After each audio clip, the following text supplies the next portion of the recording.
let's talk about the art of not answering questions, shall we? Because I have a fucking cracker for you.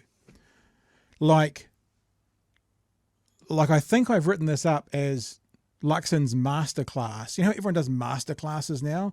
Like, you know, Aaron Smith, the All Blacks halfback, he does a masterclass in passing the ball, and Gordon Ramsay does a masterclass in chefing and stuff. Well, this is a masterclass in not answering questions. And I have to tell you, there was, let me see, there's 8 minutes of an interview that only consisted of 2 questions, and he didn't answer any of them. So to his credit, Ryan Bridge held his feet to the fire and went, asked it again and asked it again. And then they went to the second question, asked it again and asked it again and asked it again. We're not going to do the second question because it's much of the first question. But let's just, because I want to show you a little bit of the history of this around, especially national leaders. Because I've got another example for you from a conversation I was involved in that I've talked about numerous times, but I don't know if I've ever played you the audio from it. So here is the AM show talking to Christopher Luxon. They're trying to get him to explain the idea. So actually, let's just set the scene. So National's idea, right, is to set benefit increases to inflation, not to the average wage. So when you set it to the average wage, it goes up as the average wage goes up. When you set it to inflation, it goes up as inflation goes up. Therefore, if inflation is high, it can be better to be against inflation. But when inflation is low, it's much better to be against the average wage, which is why we played that story last night about the disabled being down $17,000 after 4 years, or whatever the number was, $2 billion overall. Because what it means is if they set it to inflation, and remember, National has promised to get inflation way down. Yeah. So if they get it way down, then what will happen is beneficiaries and people receiving money in that way will be worse off proportionally, because wages will be going up, but if inflation is down, it will not be increasing the same. So the gap will continue to grow. Now, that's not controversial to say when inflation's high, it's better to be indexed against inflation. When inflation's low, it's better to be indexed against the average wage. But they've said carte blanche, it'll be against inflation. That's it. So this is not a controversial thing. It's not a mathematically challengeable thing. It is very simple as to why you're doing this, and will you acknowledge that if you set it to inflation, once inflation's lower, they will have less money in their hand. Pretty simple, really. It's about 4 minutes of not answering that question. So have I explained that really clearly, Chewy? Yeah, I understand it, and I'm a dummy. So if you set it to inflation, it keeps up with inflation. When inflation is low, because normally wages outstrip inflation unless inflation is high. So National's saying we're going to get inflation real low. That means we're going to pay you real low. They don't say that second part, but that's what it means. So let's have a look. So that's what they're talking about. I've kind of nutshelled it already for you, but let's just have a look at this masterclass and not answering questions. Indexing benefits to inflation rather than to wages. Do you know how much that's going to cost people living on a disability allowance? Do you know? Well, what it's doing is just making sure that each and every year there'll be an increase to benefits based off inflation, so that actually people can deal with the cost of living. Their purchasing power of their benefit actually buys the same bundle of goods that it does each and every year, and that's been the long-standing convention and the way to handle it. As you've seen in times of high inflation like we've been experiencing, that's what beneficiaries need, because So let me just say, someone in the chat saying, does that mean they reduce it? No, they're not reducing. Right? But let's say the cost of living or wages are going up by 10% and inflation's at 2%. That means they're raising it by a incrementally smaller amount, which means they're falling further apart as costs get more expensive. So if wages go up by 10% with National, we'll start this again. If wages go up by 10% with Labour, the benefits will go up by 10%. Under National, let's say that they get what they want to, which is inflation down to 2%. If wages go up by 10%, then the beneficiaries will only go up by 2%, because they'll index it to the inflation as opposed to the average wage. So just for the people in the thing who are saying, are they going to reduce it? No, it means that proportionally they'll be going backwards, because they'll be getting less of an increase than they would under Labour. So that's the other question. Who will they be getting more money under, Labour or National? We'll get to that. wages aren't keeping up with inflation. And so the right way to look at benefits is to make sure that we get regular increases each and every year based off inflation, based off the cost of living, so purchasing power is protected. Yeah, but your plan is to get inflation down, right? So wages will be growing, as they normally do, faster than inflation. According to disability advocates, they'll be $6 a week worse off in the first year, rising to $19 a week by 2026. People don't choose to be disabled. What's your advice to them about how they should survive without that $6 rising to $19 a week? Well, there's no cuts that we're talking about here. What we're talking about is increases to all benefits each and every year based off an index to inflation.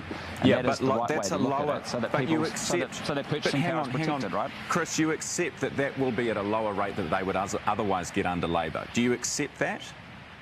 Question? Well, it depends on what happens going forward around inflation. And what we're saying well, if you're in government, hang on, Chris. If you're in government, you have promised to get inflation down, and you have promised that wages would grow faster than inflation, right? That's right. Let's take that as our basis for your promise. Because that's what you want. So you must admit, you must concede that those on a disability allowance would get less under your government than they would under Labor. What we're guaranteeing is that they're going to be protected and their purchasing power of their benefit maintains, so that each and every year they can buy the same bundle of goods. Can you answer the question? I'm answering. I'm saying it's under inflation. We're going to index benefits to inflation. That's exactly our approach. That's been the long-standing approach in New Zealand. We think it's the right way to go. It's the best way to actually protect purchasing power of beneficiaries, and I think that's a good thing going forward. Okay. Can you please answer the question? Do you accept that will mean less money in the hands of those disabled people who are receiving a benefit under your government? Do you accept that that will be the reality? They're going to have more money each and every year under a national government because we're going to increase benefits each year. It's a different approach from how Labor's looking at it, but what we think is that's the best long-term way to index benefits to inflation. Is there a reason you don't want to answer the question? I can answer that. Yes. Yes, Pat. There is a reason, and that's I don't want to make it obvious that the disabled will have more money in their pocket under Labor. That's the reason. Did we think he's going to say that? Do you reckon? Should we see what he says? Let's see what he says. Well, I mean, it's a different basis. So yes, in the fiscal plans, we have a different track around what that costs us relative to Labor. Okay, let's not talk about your fiscal tracks, because let's talk about somebody who is disabled, who is receiving a benefit. Will they get more money under Christopher Luxon, or will they get more money under Christopher Hipkins? Good question. Easy answer. They will have their benefit protected. They will have a regular increase each and every year that will be linked to inflation. Okay. I appreciate the Labor Party has a different approach to it. Our approach is to say what's the best long-term way to manage benefits, and that's to make sure that there's consistent, regular increases so that people's purchasing power is protected. There you go. That's the end of the first part of the question. Now, they go on to another question, exactly the same. Doesn't answer it. But we're not going to do that because I've given you the example, Chewy. I'm going to give you another example shortly of a certain Don Brash in an interview I did with him, probably 2011. But open the floor to you, sir. What are your thoughts? I saw a comment in the chat. I put it up briefly. When you've lost Ryan Bridge, you're doing something wrong. He loves talking to Luxon. Loves it. It's probably one of the most softball interviewers that he's going to get. Yeah. And to have lost, like, Ryan looked genuinely pissed there that he just couldn't get him to admit, like, it was like he was standing there going, okay, so there's the sky. What color is the sky? Oh, look, it can be a range of colors depending on the time of day and the meteorological effects. Yes, yeah, no, that's right, Chris. But what I'm talking about is, what is the color of the sky right now? Is it blue? Well, look, I don't want to get into that, Ryan. Like, how fucking annoying. Luxon looks done. He looks done. He looks fatigued. He looks pissed off that he's getting questioned in a pre-election period by reporters, which is just out the gate. Why would anybody have to put up with that? He certainly didn't have to put up with it as a CEO of an airline. He certainly didn't have to put up with it when he was slinging cans of Lynx in North America. Why should he have to put up with it now? It is unfair. It is very, very mean, and everybody should just let him breathe. Just let him have a cup of tea, a round of golf, a hoon on a scooter, and he'll be right as rain. He'll absolutely be fine as a prime minister. Absolutely fine. Stamina for days. Questions all the time. No worries. So let's do this. I think I've talked about this interview a few times that I had with Don Brash back in the day. I just, the non-answering the questions, I don't know if I've talked much about this. It's really interesting because Don Brash and Luxon's done it as well. They talk about trying to become a prime minister as a job interview to the people of New Zealand. So when I had Don Brash on, who knows, this was a podcast I used to do with Jeremy Elwood, Slightly Correct Political Show. When we had Don Brash on, and excuse the squeaky noises here, this was a highlights reel, it's not the full bit. This is what I did with him about not answering questions. Because remember, both he and Christopher Luxon have said that this is a job interview. Politics is a job interview. What you, Don Brash, is doing is basically a glorified version of lining up outside Pack and Save and with a job application saying, we would like you people of New Zealand to employ me. That's exactly right. Would that be a fair, fair comment? Let me play it to you first of all, right? I won't play the whole thing because it's 60 seconds, but have a listen to this. This is from the 2005 campaign. Would you have sent troops to Iraq? I say this is a diversionary tactic by Helen Clark that's not relevant. But would you have sent troops to Iraq, Dr. Brash? The issue right now, today, is about Labor's wasting hundreds of millions of dollars of taxpayers' money. My question was, would you have sent troops to Iraq if you were the Prime Minister? So that goes on for another 47 seconds. We don't need to go through the whole thing. But the question that I want to know is, in a job interview situation, how is that acceptable to not answer that question? Well, I take that point. And I'm uncomfortable listening to that interview now, to be frank.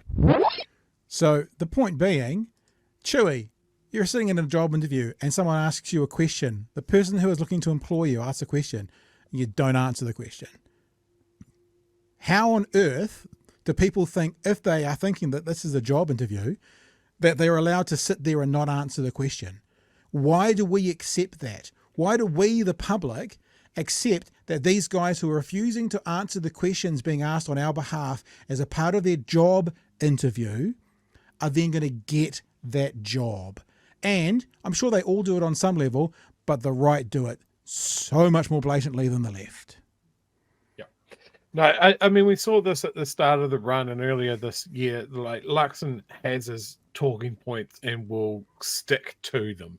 He needs to get to his bumper sticker. He needs to get to his attack line, and that's where he's comfortable because it's fucking rehearsed as hell. But you can't just keep parroting it because you end up in this space. And because he spent the last 4 months doing it, and the media has seen him doing it, and now they're getting way too late. They're getting to the meat of the election. They're all getting pissed off. He's getting pissed off that he's getting called on it, and it looks shit. Yeah, it looks really shit. And like, I keep hammering this point. And I saw a comment earlier from someone who says that they're traditionally a national supporter. If you are a national supporter, you should be angry about this. You should be angry about the guy that is representing your views nominally being so shit at it, to not being able to defend his position, to not have the information to be across the questions that he's getting answered and being able to field them competently. He is not good at this because he is an amateur. He wants his knighthood. This is he's seen the pathway. He wants to dip in, dip out, run the country like a company, CEO of New Zealand Inc. And it doesn't work like that. And he hasn't worked it out yet. There's still time, National. You can roll him. I need to win that bet. Hey, let me play one more thing, because I have talked about this numerous times. It's the same interview when I talked to Don Brash. And because people, and it's actually, this has come up on my Twitter feed today. I put out a tweet today talking about, the whole kind of dinosaur questioning. Where that comes from is that there are some, not Mr. Luxon, but some in that evangelical Christian world who don't believe in dinosaurs, right? They don't. Or they don't believe that they believe dinosaurs lived here at the same time as man did, sort of thing. That's the basis of that conversation. And he's laughed it off, and that's fine because I think he does believe, obviously. But there are other questions that you'd want to ask if you're a journalist, like, do you believe in hell, Mr. Luxon, as an evangelical Christian? Who goes to hell, Mr. Luxon? Do gay people go to hell? What is sin? These things that are evangelical beliefs that actually, if any fucking journalist did their job and ducked into, I think the public would like to know about.